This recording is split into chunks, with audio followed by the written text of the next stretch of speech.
Selamat bertemu kembali di channel Dr. Sonah Sitohang, SMIN MM edisi MSDM Internasional. Dengan topik yang kita bawakan hari ini, manajemen lintas budaya bagi ekspatriat.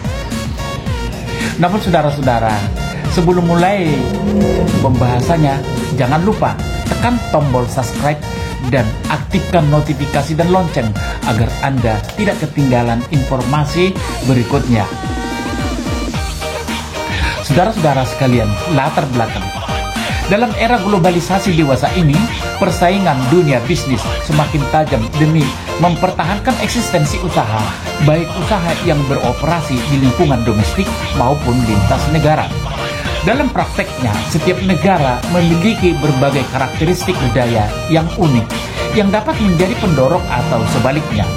Manajemen lintas budaya sangat diperlukan dalam suatu kelompok internasional karena perbedaan latar belakang dari masing-masing komponen dalam kelompok tersebut tentu mempengaruhi sifat dan cara kerja dari kelompok tersebut. Disinilah saudara-saudara sekalian peran manajemen sebagai alat komunikasi sehingga elemen tersebut dapat saling mengerti satu sama lain agar kinerja dari masing-masing elemen itu sendiri dapat optimal.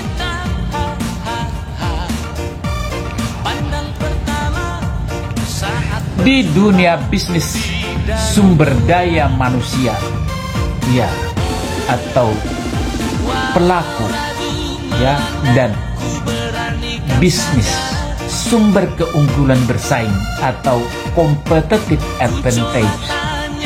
Namun, seiring dengan terjadinya perubahan lingkungan bisnis, keunggulan kompetitif di masa lalu dapat menjadi kelemahan di masa depan. Dengan demikian, para manajer perlu mengevaluasi seberapa jauh budaya suatu bangsa dapat mempengaruhi perusahaan terutama dalam merespon tuntutan strategi di masa sekarang dan di masa yang akan datang.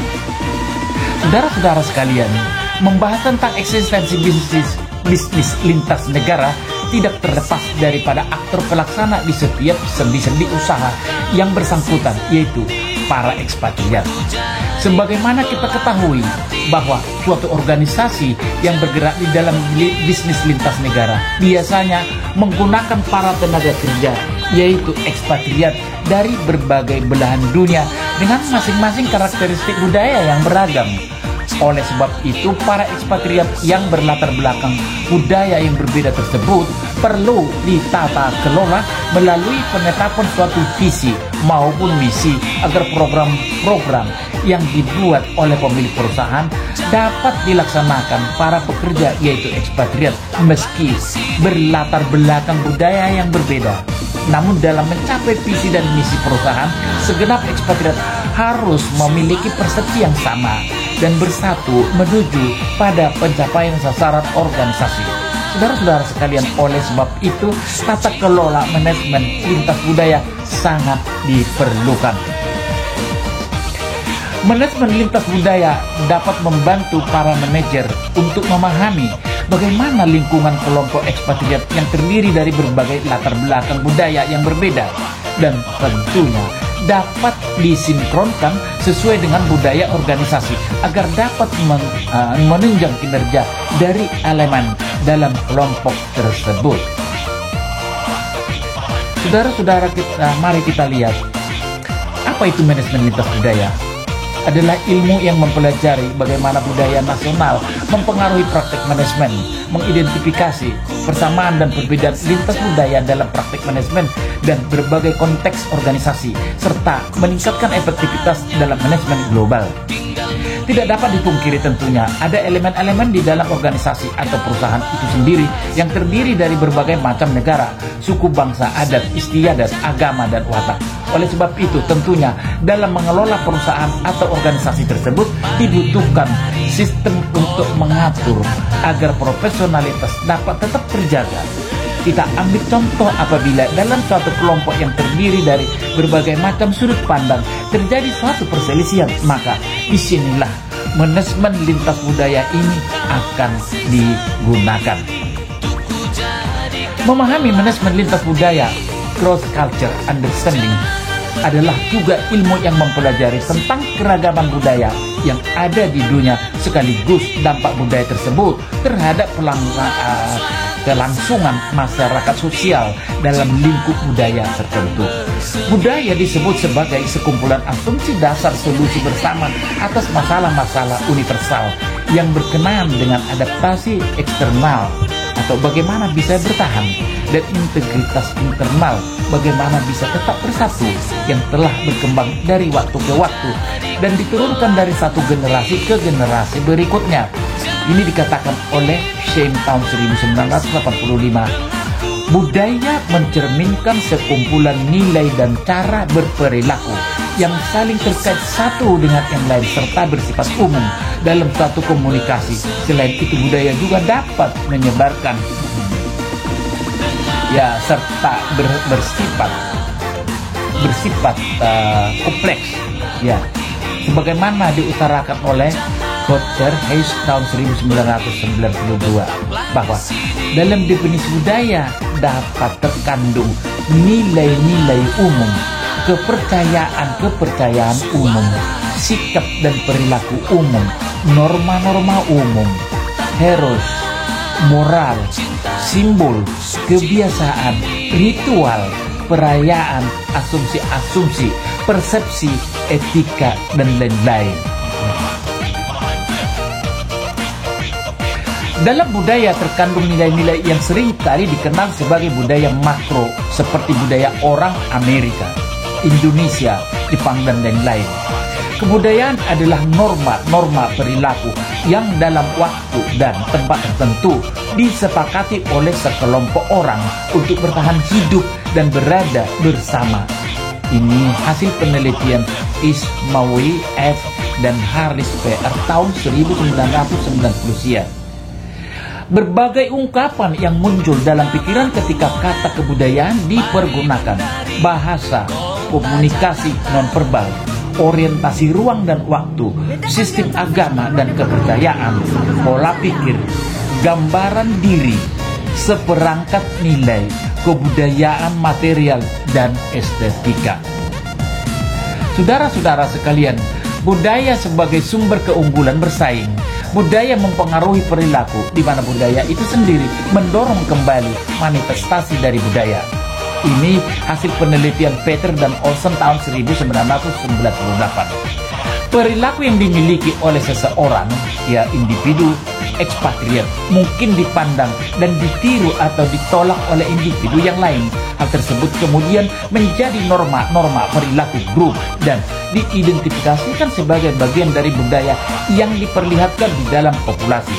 Tindakan-tindakan manajemen bertindak sebagai suatu sarana untuk mentransfer arti-arti atau nilai-nilai yang secara culture terdapat di lingkungan eksternal untuk diadopsi ke dalam organisasi, sehingga komunikasi yang digambarkan di dalam model merupakan suatu moderator utama dari pengaruh budaya terhadap perilaku.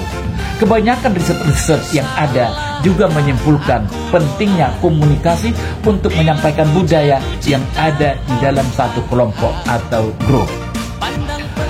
Budaya mempengaruhi perilaku melalui manifestasinya seperti yang diungkapkan oleh Hofstede, yaitu values, heres, ritual, simbol. Ini semua merupakan bentuk-bentuk di mana secara kultural menetapkan knowledge disimpan dan diungkapkan. Karena itu, setiap budaya grup menghadapi manifestasi budaya yang berbeda pula. Para pakar menjelaskan bahwa setiap ekspatriat yang bekerja dalam satu perusahaan lintas budaya, apabila mampu beradaptasi terhadap budaya organisasi, maka ekspatriat yang bersangkutan akan loyal dan akan memiliki kinerja yang handal. Setiap negara di belahan dunia ini memiliki berbagai karakteristik budaya yang unik, yang dapat menjadi sumber keunggulan bersaing atau competitive advantage. Namun saudara-saudara sekalian, seiring dengan terjadinya perubahan lingkungan, bisnis, keunggulan kompetitif di masa lalu dapat menjadi kelemahan di masa depan. Dengan demikian, para manajer perlu mengevaluasi seberapa jauh budaya suatu bangsa dapat mempengaruhi perusahaan, terutama dalam merespon tuntutan strategi di masa sekarang dan di masa mendatang. Perusahaan konstruksi dari Indonesia memiliki perusahaan di Afrika Selatan. Untuk keberhasilan perusahaan ini tanpa mengabaikan budaya perusahaan konstruksi dari Indonesia juga harus mampu beradaptasi terhadap budaya kerja yang ada di Afrika Selatan. Tentunya dengan suatu kebijakan yang tidak berdampak pada masalah eksistensi perusahaan konstruksi. Artinya sepanjang tidak merugikan perusahaan. Mengenali budaya, saudara-saudara sekalian, jika Anda diminta untuk mendeskripsikan budaya Anda, apa yang Anda akan katakan? Dalam kenyataannya, mendeskripsikan budaya kita sendiri bukanlah hal yang mudah. Kita mulai berusaha mempersepsikan budaya kita sendiri ketika kita dihadapkan dengan budaya lain. Aku memahami negaraku jauh lebih baik ketika aku berada di negara lain. Hasil penelitian Samuel Johnson, penulis Inggris abad ke-18. Mengenali berbagai beda culture adalah langkah awal yang diperlukan untuk mengantisipasi berbagai ancaman dan peluang dalam suatu hubungan bisnis, agar terdapat perluasan wawasan dalam menciptakan interaksi yang bermanfaat. Sebagai perbedaan tersebut harus terbuka untuk didiskusikan. Sebuah model yang disebut Johari Window memberikan suatu cara untuk mendiskusikan dan menegosiasikan berbagai perspektif yang berbeda. Johari Window mencoba untuk mengungkapkan apa yang saya tahu dan apa yang saya tidak tahu tentang diri saya sendiri, serta apa yang orang lain tahu dan tidak tahu tentang diri saya.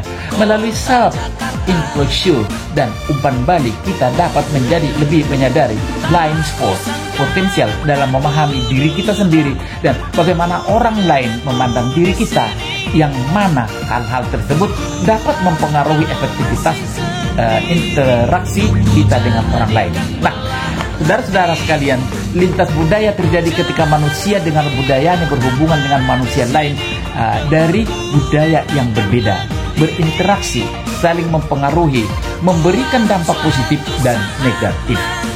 Manajemen lintas budaya tidak hanya berperan sebagai komunikator elemen dalam kelompok itu saja, tetapi manajemen lintas budaya juga membentuk budaya tersendiri di dalam kelompok tersebut. Di dalam penyesuaian para elemen dari kelompok lintas budaya tersebut, tentu ada beberapa hal yang harus dihadapi oleh para elemen kelompok tersebut, seperti yang saya kutip dari Barna 1983, menerapkan model terhadap 1974 terhadap sindrom adaptasi yang umum untuk menjelaskan fase dari penyesuaian ekspatriat. Fase adaptasi budaya. Dalam penyesuaian para elemen dari kelompok lintas budaya, tentunya ada beberapa hal yang harus dihadapi oleh para elemen kelompok tersebut, seperti yang didatakan oleh Barna 1983, menerapkan model tahapan SEL A1974 terhadap sindrom adaptasi yang umum untuk menjelaskan fase dari penyesuaian ekspatriat. Fase-fase tersebut adalah sebagai berikut, saudara-saudara sekalian. Yang pertama, tahapan munculnya pertanda reaksi. Pada tahap ini, para ekspatriat yang ditempatkan di host country mulai menunjukkan gejala-gejala reaksi terhadap culture shock. Mereka mulai menunjukkan tanggapan terhadap budaya yang berbeda yang harus mereka adaptasi. Yang kedua, tahapan perlawanan. Selanjutnya, muncul sebuah tindakan-tindakan yang berujung terhadap sebuah perlawanan dan konflik diri terhadap kebudayaan yang menyebabkan shock. Yang ketiga, tahapan kejenuhan. Ekspatriat yang telah mengalami konflik akan mengalami rasa jenuh dan letih, dan budaya baru yang tidak dapat mereka adaptasi. Rasa letih ini dapat berupa letih fisik dan atau letih rohani. Oleh karena itu, saudara-saudara, Barna beranggapan bahwa usaha dalam rangka memperpanjang dan menggairahkan aktivitas fisiologis terhadap karakteristik individu-individu yang mencoba untuk menyesuaikan lingkungan tidak familiar bagi mereka dapat menghasilkan culture shock. Para ekspatriat harus menilai kepentingan relatif dari karakteristik kepribadian yang dianggap berkontribusi pada kesuksesan ekspatriat itu. Sebuah analisis faktor dari tanggapan mengidentifikasi 5 faktor pengetahuan pekerjaan dan motivasi, keterampilan rasional, fleksibilitas atau adaptasi, keterbukaan budaya ekstra, dan situasi keluarga. Situasi keluarga faktor meningkat tinggi dalam urutan pentingnya hasil yang menguatkan penelitian lain pada tugas internasional. Hitam et al. 1999, Arthur dan Bennett 1997 dalam Campbell 1990 menjelaskan dalam teori kinerja pekerjaan sebagai perangkat dan uji coba terhadap 4 model alternatif dari kinerja pekerjaan pengalihan internasional. Hasil analisis faktor berkonfirmasi menunjukkan bahwa 8 faktor menunjukkan solusi paling cocok untuk data.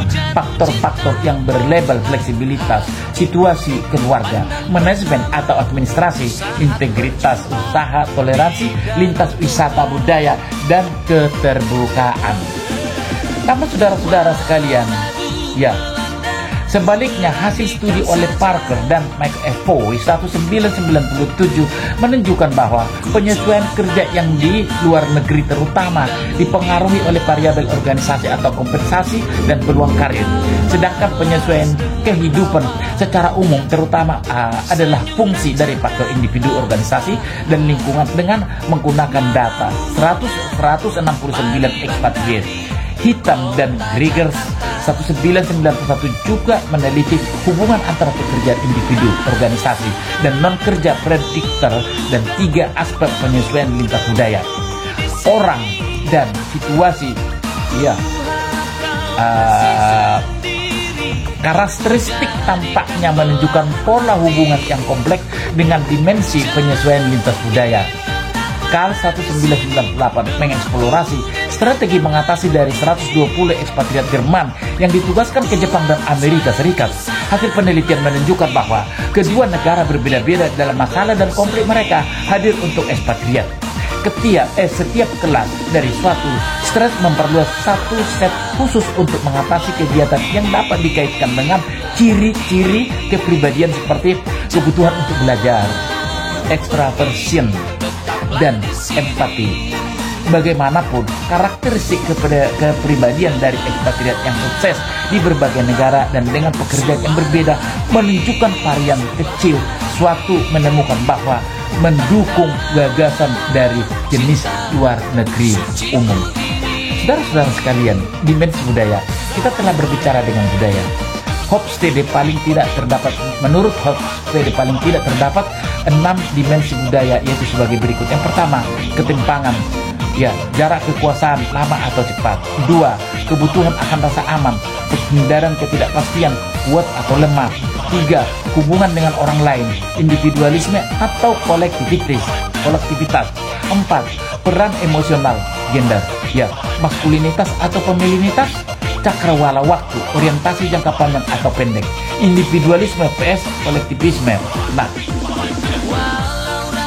saudara-saudara sekalian, individualisme, dimensi ini mengacu pada cara orang, ya, mendefinisikan dirinya dan hubungannya dengan orang lain.